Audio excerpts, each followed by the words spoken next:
Hi everyone, in this video I'm going to take you through the various concepts involving eudometry. First of all, we'll start with definition, followed by we'll talk about the important points involved in eudometry. Then we are going to talk about one of the major concept, which is volume contraction. Okay, this is like the most important concept in eudometry. We'll talk about it in detail, and followed by we'll do a few examples. So let's start. Now let's look at the definition of eudometry. तो eudometry का definition क्या कहता है? It is the branch of physical chemistry which deals with the analysis of gaseous mixture.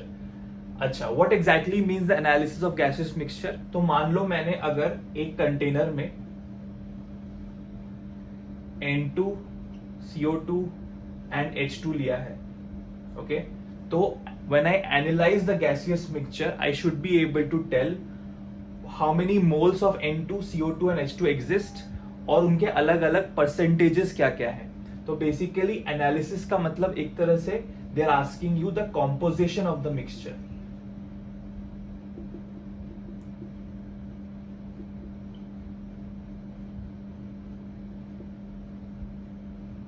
And determination of molecular formula. So determination of molecular formula का मतलब क्या है? Basically, let's just say you are analyzing an unknown gas. Let's just say you are analyzing an unknown gas.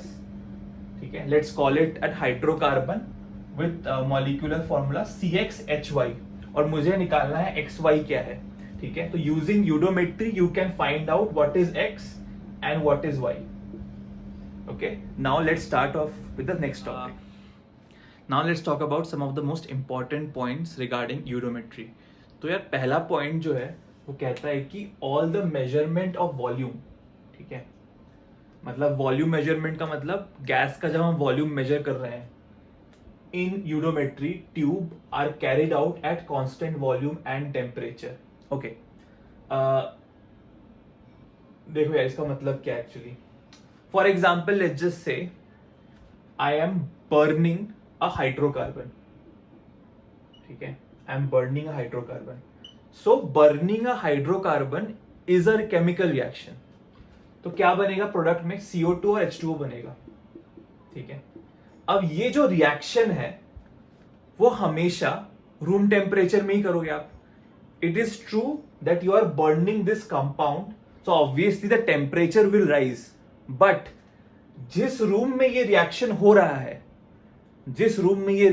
रहा है, उस room का temperature हम assume करते हैं कि चेंज नहीं होगा. Therefore I can say that this reaction is being conducted at constant temperature. ठीक है, कांस्टेंट टेम्परेचर पे ये रिएक्शन कराई जा रही है. ओके, एंड द मेजरमेंट, जब ये मेजर किया जाता है तब इसका वॉल्यूम जो है वो कांस्टेंट रखा जाता है. ओके, तो this a very important point. I hope सबको समझ में आ रहा है. सेकेंड पॉइंट ये है कि eudiometry is only used for gases. क्या मतलब है इसका मतलब बेसिकली ये है कि परसेंटेज वॉल्यूम और परसेंटेज मोल जो है वो इक्वल होंगे. बेसिकली दो अलग अलग पॉइंट्स है actually. Let's call it point number 3. पहले तो गैसेस के लिए ही यूडोमेट्री यूज किया जाता है बिकॉज सॉलिड्स और लिक्विड्स के लिए यूडोमीटर ट्यूब बनाया नहीं गया है. जो इंस्ट्रूमेंट है it is only used for gases. The third point is जो परसेंटेज वॉल्यूम होगा वो परसेंटेज मोल्स के बराबर है. This is valid only for gases, okay. Now why is that? This basically ये जो लॉ है it is nothing but PV equal to nRT. इसमें अगर मैं प्रेशर को कांस्टेंट मानूं और टेम्परेचर को कांस्टेंट मानूं, I can say volume is directly proportional to moles. So basically all the stoichiometric calculation can be done with volume just as if it is done with moles. ठीक है, calculation के process में कोई change नहीं आएगा. जैसे आप moles को ट्रीट करते हो स्टोइचियोमेट्रिक कैलकुलेशन के लिए, एग्जैक्टली आपको वैसा ही ट्रीट करना है वॉल्यूम को. Now let's try to understand the different types of reactions that you will be facing in eudiometry calculations. तो पहला रिएक्शन है थर्मल डिकम्पोजिशन का, ठीक है।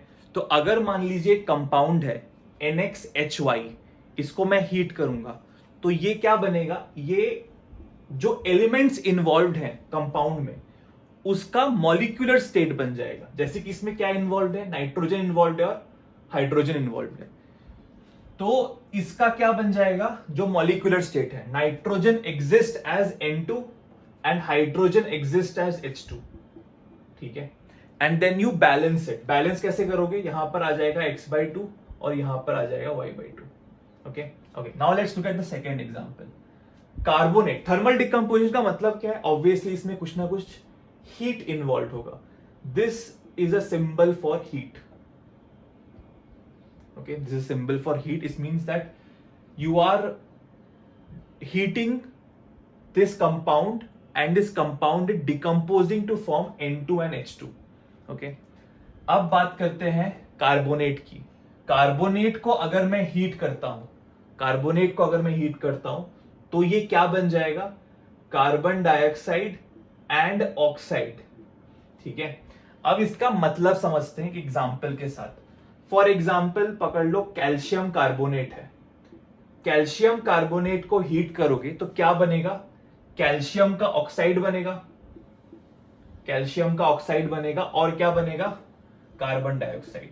तो ये मैंने जनरल इक्वेशन लिखी है। एनी कार्बोनेट को बर्न करने से क्या बनता है, कार्बन डाइऑक्साइड एंड ऑक्साइड। अच्छा, next is your bicarbonate. Bicarbonate को बर्न करोगे तो क्या बनता है, बाइकार्बोनेट को बर्न करोगे तो बनता है Ca2 and H2O and oxide, ठीक है।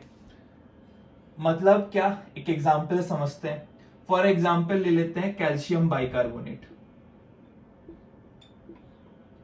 कैल्शियम बाइकार्बोनेट को अगर मैं हीट करूंगा, ठीक है, what I will get first of all CO2 and H2O। अच्छा, इनका स्टेट क्या होगा, ये दोनों ही गैस फॉर्म में होंगे, क्योंकि ये हाई टेम्परेचर में डिकम्पोज करेगा ऑब्वियसली। अच्छा, उसके साथ क्या बनेगा, उसके साथ बनेगा carbon calcium oxide. Okay, so this is how you can write any decomposition reaction. Talk about the different types of combustion reaction. Combustion का मतलब क्या होता है, कंबशन का मतलब होता है रिएक्शन विद ऑक्सीजन, ठीक है। कंबशन का मतलब होता है रिएक्शन विद ऑक्सीजन। अच्छा, कंबशन का एक्चुअल मीनिंग क्या है कि I am burning a compound. तो अगर मैं किसी को बर्न कर रहा हूं, जला रहा हूं, तो उसका रिएक्शन किससे होगा, ऑक्सीजन से होगा। अब फॉर एग्जाम्पल मान लो ये तुम्हारा एक मिक्सचर है, मतलब एक कंटेनर में मैंने CO, N2 और CO2, ये 3 कंपाउंड्स लिए हैं। अब इन तीनों कंपाउंड्स को मान लो मैं जला रहा हूं। अगर मैं इन तीनों कंपाउंड्स को जलाऊंगा, N2 जो है वो रिएक्ट नहीं करेगा ऑक्सीजन से, मतलब N2 जो है वो चेंज नहीं होगा, N2 ही रहेगा। CO2 भी चेंज नहीं होगा क्योंकि ऑलरेडी इसका ऑक्साइड, मतलब CO2 क्या है, कार्बन का ऑक्साइड है, तो ये ऑलरेडी ऑक्साइड स्टेट पे पहुंच चुका है, तो ये भी चेंज नहीं होगा। इसका पूरे कंटेनर में सिर्फ एक ही रिएक्शन होगा, that is CO will be converted to CO2। Okay, तो this is a kind of what, this is a kind of combustion reaction. अच्छा, अब एक और बात करते हैं। अब बात करते हैं कार्बन की। कार्बन को जलाओगे तो क्या बनेगा, CO2 बनेगा। तो बेसिकली क्या हो रहा है इसमें, तो बेसिकली इसमें कार्बन का रिएक्शन हो रहा है ऑक्सीजन के साथ। अच्छा, H2 अगर की बात करूं, H2 को हम बर्न कर रहे हैं तो क्या बनेगा, वाटर बनेगा। ओके, नाउ वाटर अगर टेम्परेचर उसका लेस देन 100 डिग्री सेल्सियस होता है, तब वाटर जो होगा वो लिक्विड स्टेट में होगा। और अगर मान low temperature greater than 100 degree Celsius होता है, तो वाटर जो होगा वो गैसियस स्टेट में होगा। ऑलराइट। अच्छा, सल्फर जो है वो क्या बनेगा, SO2 बनेगा। अगर मैं उसको बर्न करता हूं तो क्या बनेगा, SO2 बनेगा, ठीक है। सेकेंड, थोड़ा सा इसको अलग कर देते हैं। ओके, सल्फर क्या बनेगा, SO2 बनेगा। ये ध्यान रखो कि SO3 नहीं बनेगा, ठीक है, SO3 जो है वो नहीं बनेगा, सल्फर को बर्न करने से SO2 बनता है। ऑलराइट, N2 को अगर मैं बर्न करता हूं तो no reaction, no reaction. Okay, अच्छा, now let's talk about P4। P4 को बर्न करोगे तो क्या बनेगा, P4O10 बनेगा, ठीक है। दिस इज स्लाइटली अनकॉमन, ये तीनों ही कंपाउंड थोड़े रेयरली मिलेंगे क्वेश्चंस में, बट जस्ट इन केस अगर कभी आ जाता है तो P4 को बर्न करोगे तो क्या मिलेगा, P4O10, मतलब ऑक्सीजन का रिएक्शन कराने में। अच्छा, FeO, ठीक है, फेरस ऑक्साइड को बर्न करोगे तो क्या मिलेगा, फेरिक मिलेगा, ठीक है। ये तुम्हारा फेरस है, ठीक है, तुम्हें क्या मिलेगा, तुम्हें फेरिक मिलेगा, ठीक है। फेरिक का मतलब क्या है, Fe2O3, फेरिक का मतलब है Fe2O3, तो FeO से किसमें कन्वर्ट हो गया है, Fe2O3 में कन्वर्ट हो गया। अच्छा, ये थोड़ा ट्रिकी है। Fe3O4 को अगर मैं बर्न करता हूं, यानी हीट करता हूं, एक्चुअली Fe3O4 क्या है, this is known as mixed oxide. Mixed का मतलब क्या है, Fe3O4 is a mixture of ferrous oxide and ferric oxide. इन दोनों को ऐड करोगे तो यही आएगा, Fe का 1 प्लस Fe का 2, तो 1 प्लस 2 3, और ऑक्सीजन 1 है, यहां पर ऑक्सीजन 3 है, तो 1 प्लस 3 4। तो इसको अगर मैं बर्न करता हूं तो ये तो ऑलरेडी क्या है, अपने हाईएस्ट ऑक्सीडेशन स्टेट पे है, तो सिर्फ ये वाला जो Fe है वो कन्वर्ट हो जाएगा किसमें, कंप्लीटली कन्वर्ट हो जाएगा Fe2O3 में। तो तुम्हें प्रोडक्ट क्या मिलेगा, Fe2O3 मिलेगा, ठीक है, सॉलिड।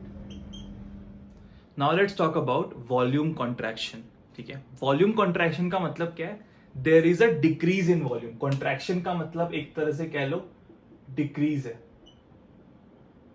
ठीक है। तो इसको एक एग्जांपल समझते हैं। ओके, लेट्स जस्ट से, इसके एक्चुअली 3 केस होंगे, केस 1 की बात करते हैं, ठीक है। केस 1, फॉर एग्जांपल ये रिएक्शन लेते हैं, H2 gas I2 gas react होके क्या बन रहा है, HI गैस बन रहा है, ठीक है। इसको बैलेंस करूंगा तो क्या मिलेगा मुझे, इसको बैलेंस करूंगा तो यहां पर 2 आ जाएगा। ओके, अच्छा, इसमें अब थोड़ा स्टोइचियोमेट्री अप्लाई करते हैं। मान लो इनिशियली t इक्वल टू 0 पे इसके कुछ 1 मोल है, इसका भी कुछ 1 मोल है, ठीक है। तो इसका 1 मोल है, इसका 1 मोल है। अब दोनों में से लिमिटिंग रिएजेंट कौन सा होगा, लिमिटिंग रिएजेंट दोनों ही लिमिटिंग होंगे, ठीक है, देख सकते हो, 1 divided by stoichiometry coefficient 1, 1 divided by 1, तो दोनों ही लिमिटिंग रिएजेंट है, मतलब दोनों ही कंप्लीटली रिएक्ट हो जाएंगे। कंप्लीटली रिएक्ट कितने करेंगे, अगर मैं यहां पर रिएक्ट लिखूं तो ये भी रिएक्ट कंप्लीटली कर जाएगा, ये भी रिएक्ट कंप्लीटली कर जाएगा, क्या बचेगा, ये 0 बनेगा और ये 0 बनेगा। इसके क्या हो जाएंगे, इसके 2 मोल बन जाएंगे, इसके 2 मोल बन जाएंगे। ओके, अब मैं यही चीज को मोल जो मैंने अभी बताया मोल के टर्म्स में, इसको मैं रेप्लिकेट करना चाहता हूं वॉल्यूम के टर्म्स में। तो अगर मैं वॉल्यूम के टर्म्स में कहना चाहूंगा तो क्या बोलूंगा, 1 ml of H2 combines with 1 ml of I2 to form 2 ml of HI, ठीक है। अच्छा, इसका मतलब क्या है कि इनिशियली मान लो कंटेनर में, या मान लो मैं ये रिएक्शन जो है एक पिस्टन में करा रहा हूं, ठीक है, पिस्टन में करा रहा हूं, पिस्टन सिस्टम पकड़ लो, ठीक है। पिस्टन के अंदर क्या है, H2 है और I2 है, ठीक है, H2 है और I2 है। इन दोनों में रिएक्शन हुआ, क्या बना, HI बना, क्या बना, HI बना। अच्छा, इनिशियली कितना वॉल्यूम था H2 और I2 का, इनिशियली टोटल वॉल्यूम था 1 प्लस 1 यानी 2 ml। बाद में कितना वॉल्यूम बनेगा, 2 ml। इसका मतलब क्या है कि वॉल्यूम में कोई चेंज नहीं हुआ है इस केस में, there is no change in volume. यहां पर मैं लिख रहा हूं, there is no change in volume. Okay, अब ये हो क्यों रहा है, क्यों ऐसा, क्या एग्जैक्टली इस रिएक्शन में ऐसा क्या है जिसकी वजह से यहां पर कोई वॉल्यूम में चेंज नहीं आ रहा है? इसका रीजन है डेल्टा एन। तो डेल्टा एन को मैं डिफाइन करता हूं। डेल्टा एन क्या है? It is the change in the stoichiometric coefficient. It is the change in stoichiometric coefficient, यानी एक तरह से कह लो यहां पर कितना स्टोइचियोमेट्रिक कोएफिशिएंट था। चेंज स्टोइचियोमेट्रिक कोएफिशिएंट का हमेशा हम लोग प्रोडक्ट माइनस रिएक्टेंट लिखेंगे। फॉर एग्जांपल मान लो प्रोडक्ट का स्टोइचियोमेट्रिक कोएफिशिएंट क्या है? प्रोडक्ट का स्टोइचियोमेट्रिक कोएफिशिएंट 2 है, ठीक है। रिएक्टेंट का क्या स्टोइचियोमेट्रिक कोएफिशिएंट है? इसका 1 है, इसका भी 1 है, ठीक है। तो ये हो जाएगा 2 माइनस 1 प्लस 1 यानी 0। अब क्योंकि इसमें स्टोइचियोमेट्रिक का चेंज नहीं आ रहा है, नेट स्टोइचियोमेट्री का चेंज नहीं आ रहा है, इसीलिए क्या होगा, there is no change in volume, ठीक है। अच्छा, इसमें यह ध्यान देना है कि स्टोइचियोमेट्रिक जो कोएफिशिएंट लेना है वो हमेशा आप लोगे किसका? गैसेस का, ठीक है। इसका लोगे हमेशा गैसेस का। सॉलिड्स लिक्विड्स को हमें कंसिडर नहीं करना है while calculating delta N. G कह लो, जी इज फॉर गैसेस, ठीक है, G is for gases. Okay, now let's talk about the second case.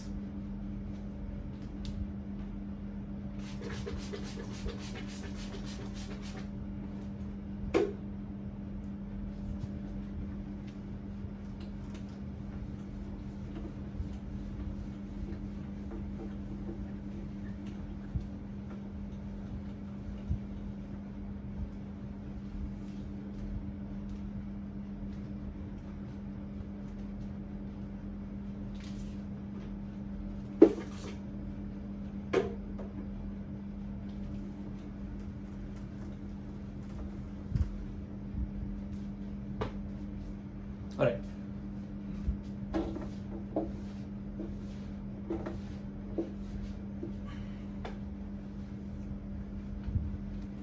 अब बात करते हैं केस 2 की। केस 2 में हम क्या करने वाले हैं, देखो केस 2 ले लेते हैं, ये रिएक्शन ले लेते हैं। एग्जांपल में पहले लेता हूं, एग्जांपल समझाते हैं कि केस 2 क्या है। केस 2 में मान लो क्या है, N2 और H2 है, ये दोनों कंबाइन करके क्या बन रहा है? अमोनिया बन रहा है, ठीक है। इसको बैलेंस कर लेते हैं। बैलेंस करोगे तो यहां 3 आ जाएगा और यहां 2 आ जाएगा, ठीक है। पहले मैं इसका डेल्टा एन निकालूंगा। डेल्टा एन क्या है? फिर से डेल्टा एन है change in stoichiometric coefficient for gases. इसमें सारे के सारे जो मॉलिक्यूल्स हैं वो क्या है? गैसेस ही है, ठीक है। तो डेल्टा एन क्या हो जाएगा इसका? डेल्टा एन हो जाएगा इसका 2 माइनस 1 प्लस 3। मैंने क्या किया है? मैंने प्रोडक्ट का कोएफिशिएंट माइनस किया है रिएक्टेंट से। क्या आ गया मेरे पास? -2। मेरे पास क्या आ गया है? -2। ओके, जब भी डेल्टा एन नेगेटिव होगा इसका मतलब क्या हो रहा है? There is a decrease in volume, there will be a decrease in volume. एक एग्जांपल से समझ लेते हैं, ठीक है। एक एग्जांपल समझ लेते हैं। मान लो N2, यहां पर रिएक्शन में दोबारा लिख लेता हूं। मान लो N2 का कुछ मैंने 1 मोल लिया है, इसका कुछ 3 मोल लिया है, ठीक है।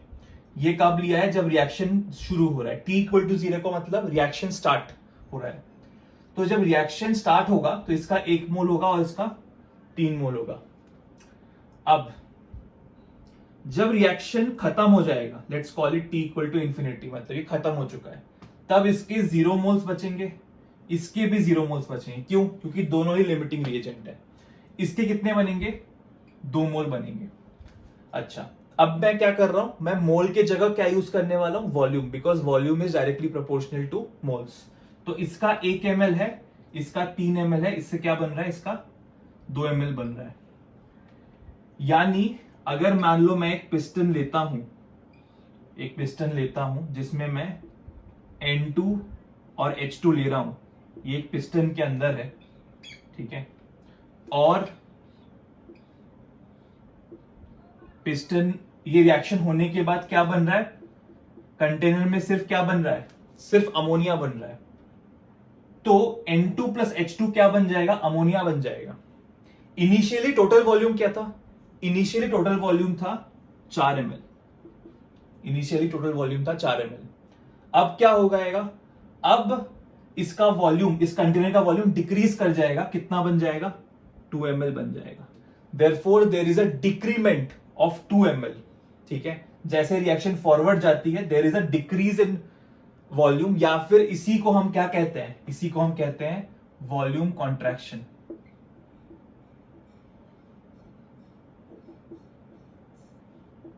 Volume contraction.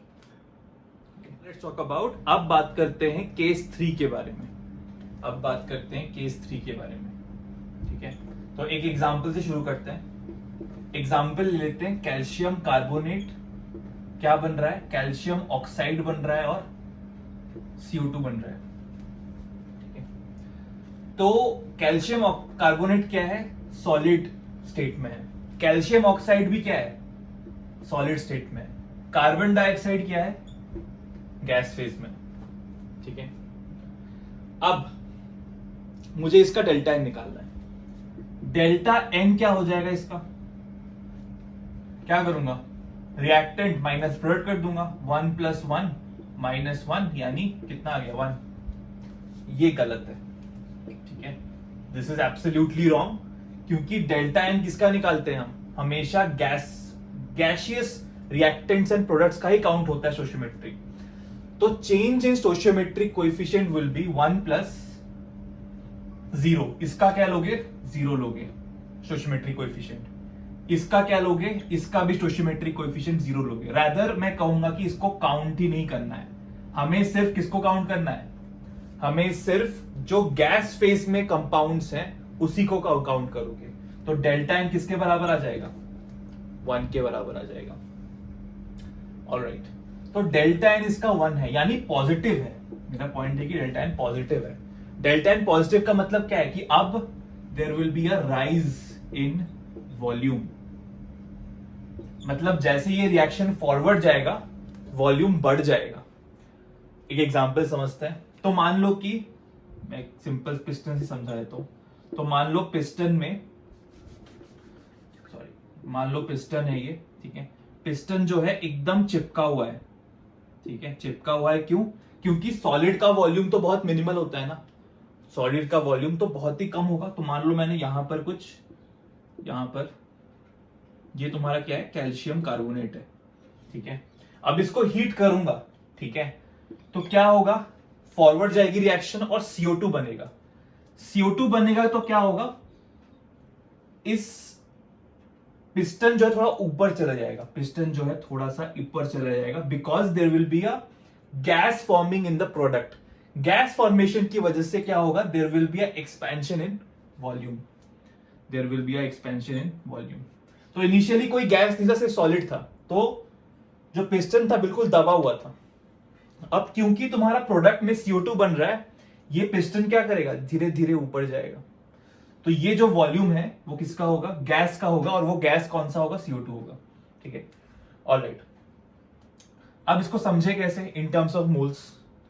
इन सब तो मोल्स कह लो, अगर इसका 1 मोल लेता हूं मैं इनिशियली, ठीक है, तो इसका 1 मोल इसका 1 मोल बनाएगा। ठीक है, और इसका भी 1 मोल बनाएगा। अच्छा, अब मुझे अगर इसका वॉल्यूम निकालना है तो क्या करूंगा मैं, I will do PV = nRT। तो volume of CO2 will be pressure, moles of CO2 RT by pressure of the gas, जो भी गैस का प्रेशर है, यानी CO2 का जो भी गैस का, तो ये हो जाएगा तुम्हारा वॉल्यूम ऑफ CO2।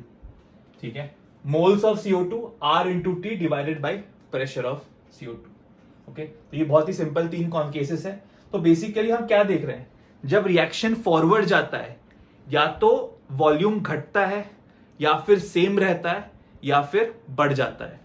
तो ये सब कुछ डिपेंड किस पे करता है, ये सब कुछ डिपेंड करता है डेल्टा एन के वैल्यू पे। तो डेल्टा एन अगर 0 रहा तो no change in volume, delta n अगर पॉजिटिव रहा तो वॉल्यूम क्या होगा, बढ़ जाएगा। और डेल्टा एन अगर नेगेटिव रहा तो वॉल्यूम क्या होगा, घट जाएगा। ठीक है, तो इसमें ध्यान देने की बात है कि डेल्टा एन हमेशा किसकी लोगे, गैस फेज वाले एटम मॉलिक्यूल्स की लोगे, तो इसको मैं डेल्टा एन जी भी कहूंगा तो गलत नहीं होगा। G stands for molecules of gas phase. Okay, now let's look at a problem of eudiometry. देखो यार, कोई भी यूडोमेट्री का क्वेश्चन सॉल्व करते वक्त ये ध्यान रखना है कि ये यूडोमेट्री का सवाल नहीं है, ये नॉर्मल स्टोइशियोमेट्री का सवाल है, जिसमें तुम्हें जो वॉल्यूम है उसको मोल्स की तरह ट्रीट करना है, दैट्स इट। ठीक है, तो ये मैं दोबारा एक बार रिपीट कर देता हूं। To solve any eudiometry question you need to think of this problem as a problem of stoichiometry and treat moles as volume।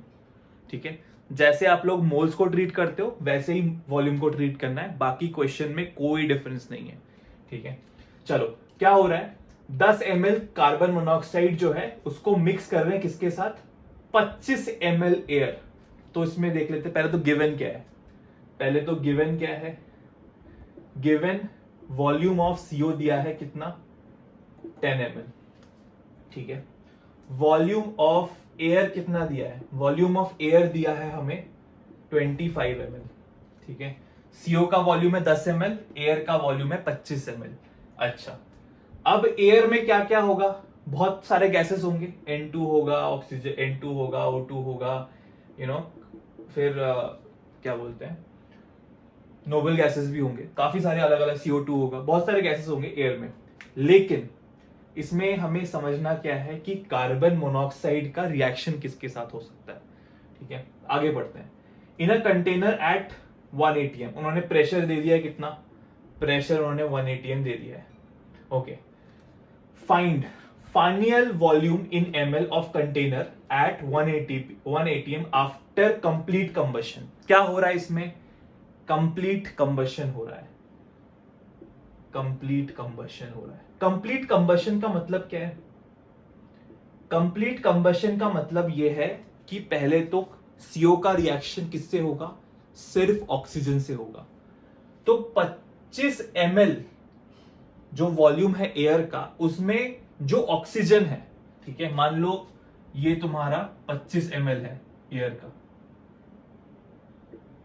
उसका कुछ पोर्शन क्या होगा, उसका कुछ पोर्शन क्या होगा, ऑक्सीजन होगा। तो उस ऑक्सीजन का रिएक्शन किसके साथ होगा, कार्बन मोनोऑक्साइड के साथ होगा।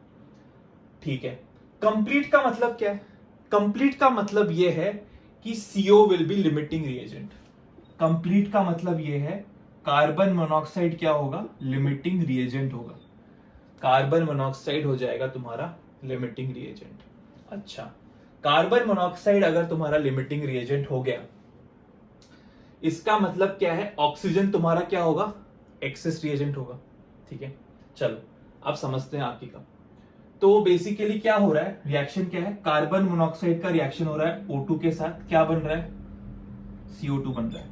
ठीक है, इसको बैलेंस करोगे तो यहां पर हाफ आ जाएगा, तो चाहो तो यहां पर 2 और 2 भी कर सकते हो। ठीक है, सिंपलिसिटी के लिए मैं 2 और 2 कर देता हूं। तो इनिशियली मेरे पास वॉल्यूम कितना है CO का, 10 ml है। ठीक है, ऑक्सीजन का वॉल्यूम कितना है, ऑक्सीजन का वॉल्यूम कैसे पता चलेगा, मुझे 25 ml एयर दिया हुआ है, उसमें क्या बोला है, 20% ऑक्सीजन है बाई वॉल्यूम। मतलब अगर 25 ml एयर हुआ तो उसका 20%, तो इसका मतलब 0.2 पर मल्टीप्लाइड बाय 25 विच इज 5, ये हो जाएगा तुम्हारा वॉल्यूम ऑफ ऑक्सीजन, यानी 5 ml तुम्हारा वॉल्यूम किसका है, ऑक्सीजन का है। अच्छा, अब आप देख सकते हो कि दोनों ही क्या है, लिमिटिंग रिएजेंट है। देख सकते हो 10 डिवाइडेड बाई 2, 10 डिवाइडेड बाई 2 और 5 डिवाइडेड बाई 1, दोनों ही क्या है, लिमिटिंग रिएजेंट है। ओके, तो ये लोग एयर में एक्सेस में रिएक्ट नहीं कर रहे हैं, ये लोग एयर का सिर्फ 25 ml ही पकड़ रहे हैं, उसमें कितना ऑक्सीजन है, 5 ml ऑक्सीजन है। ठीक है, तो इसका 10 ml, इसका 5 ml, तो ये तो पूरा ही रिएक्ट कर जाएगा क्योंकि दोनों ही लिमिटिंग है, तो ये 0-0 मान लेते हैं। इसका कितना बनेगा, इसका 2:2 रेशियो में है, इसका मतलब इसका 10 ml से इसका 10 ml बन जाएगा।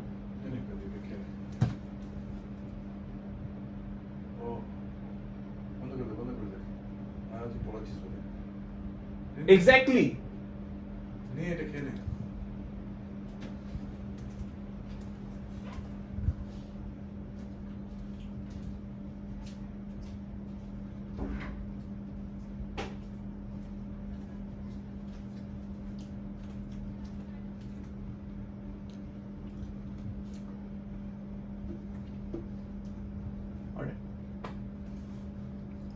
तो आप देख सकते हो कि इसका CO और CO2 का क्या रेशियो है, 2:2 रेशियो है। तो इसके जितना मोल CO, ओके, इसका कितना रेशियो है, ओके,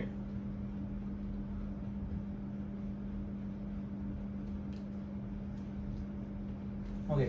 अब मैं बात करूं तो CO, जितना मोल CO का है उतना ही मोल किसका होगा, CO2 का होगा। तो इसका रेशियो क्या हो जाएगा, 2:2 हो जाएगा। यानी इसका अगर 10 ml हुआ तो इसका भी कितना होगा, 10 ml होगा।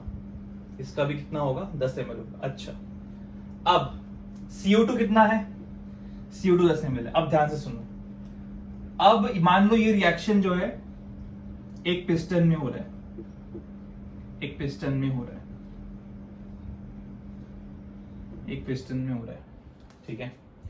इनिशियली तुम्हारे पास क्या था, तुम्हारे पास तुमने 10 ml CO करवाया था, किसके साथ, CO था और एयर था, ठीक है।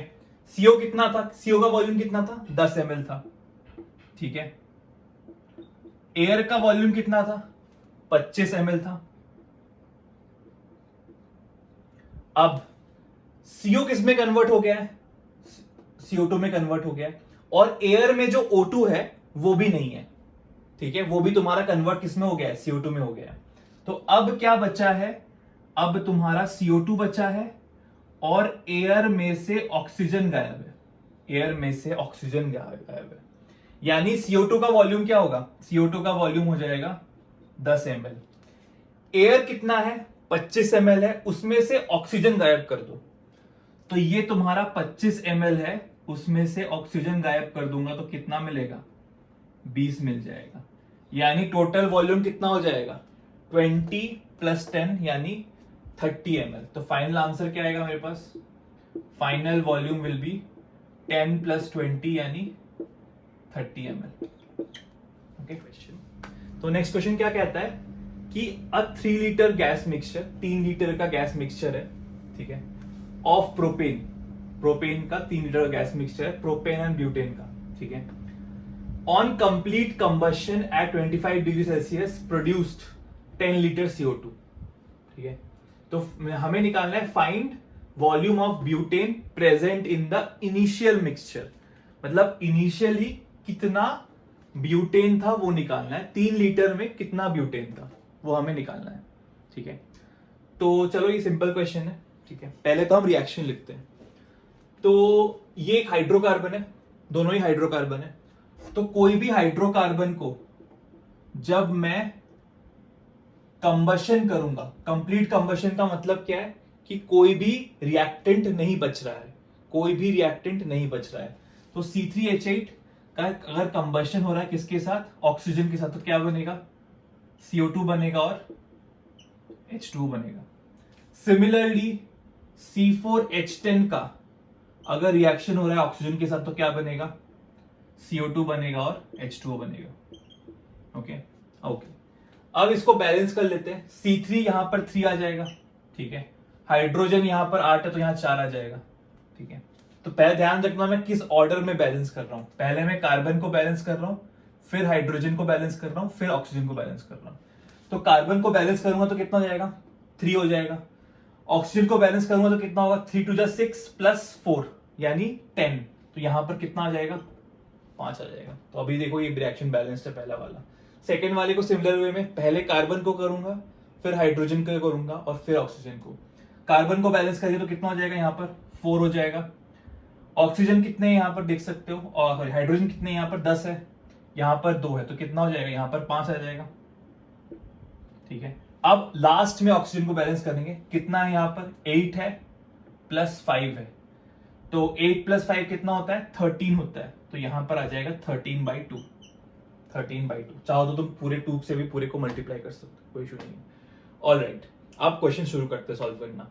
हमें क्या बताया गया है कि इन दोनों का क्या है, 3 लीटर का मिक्सचर है। तो मैं क्या पकड़ लेता हूं, मैं पकड़ लेता हूं, मान लो इसका कुछ x लीटर है, ठीक है, इसका कुछ x लीटर है। इसका कितना हो जाएगा, इसका हो जाएगा 3 - x लीटर, ठीक है। अच्छा, और मुझे क्या मिल रहा है कि टोटल प्रोड्यूस्ड CO2 कितना है, 10 लीटर है। तो इसका टोटल मतलब इन दोनों को मिला के CO2 कितना आएगा, 10 लीटर आएगा। तो मान लेते हैं कि इसमें कुछ y लीटर CO2 बन रहा है, इसमें कुछ 10 माइनस y लीटर CO2 बन रहा है। टोटल कितना है CO2, 10 लीटर से। तो हमने x और y दो वेरिएबल मिल गए हमें। हमें क्या चाहिए, बेसिकली हमें x चाहिए। अच्छा, तो देखो यार, मैं तो इक्वेशन बनाऊंगा, दो इक्वेशन बनाऊंगा, मेरे पास दो अननोन है, सॉल्व कर दूंगा तो मुझे x और y मिल जाएगा। पहला इक्वेशन बनाते हैं। तो पहला इक्वेशन कैसे बनाओगे, मुझे इतना पता है कि जितना ये रिएक्ट करेगा उतना ये बनेगा। क्यों, क्योंकि ये बता दिया उन्होंने क्या, कि कंप्लीट कंबशन है।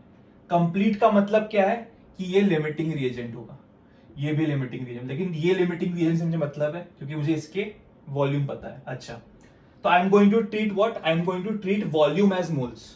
अब सॉल्व करते हैं। ये लिमिटिंग है, ये भी तुम्हारा बन रहा है, तो बेसिकली इसका तो क्या करूंगा, देखो वॉल्यूम को मैं ट्रीट कर रहा हूं एज मोल्स, तो क्या लिखूंगा, x divided by 1 will be equal to y divided by 3। तो मुझे पहला इक्वेशन क्या मिल गया, पहला इक्वेशन मिल गया मुझे 3x will be equal to y।